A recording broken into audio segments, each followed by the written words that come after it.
किसी गांव में एक बड़ा जमींदार रहता था।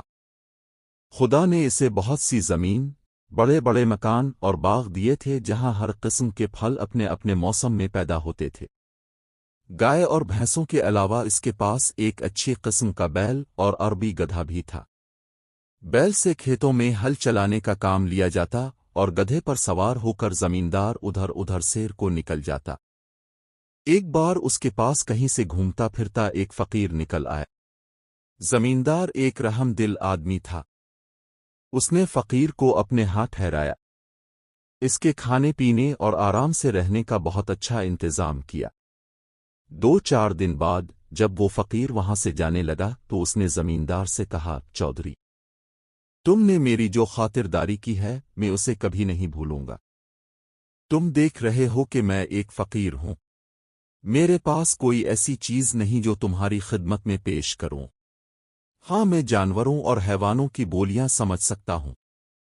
तुम चाहो तो ये इल्म मैं तुम्हें सिखा सकता हूं, लेकिन तुमको मुझसे एक वादा करना होगा कि तुम ये भेद कभी किसी को नहीं बताओगे, और ये भी सुन लो कि अगर तुमने ये भेद किसी से कह दिया तो फिर जिंदा ना रह सकोगे। चौधरी ने कहा, बाबा, मैं तुमसे वादा करता हूं कि मैं ये भेद कभी किसी को नहीं बतावेगा और तुम्हारा ये एहसान उम्र भर याद रखूंगा। खैर, फकीर ने इसे जानवरों और हैवानों की बातें समझने का अमल सिखा दिया और चला गया। जमींदार के पास जो बैल था वो बेचारा सुबह से पिछले पहर तक हल में जता रहता।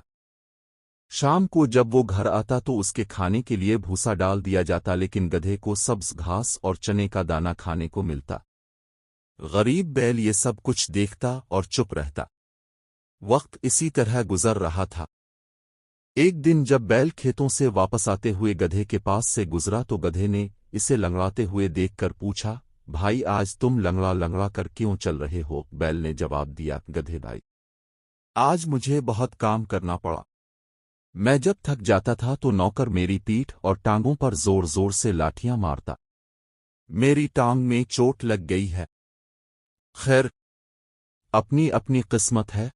गधा चुप रहा और बैल अपने थान की तरफ चला गया।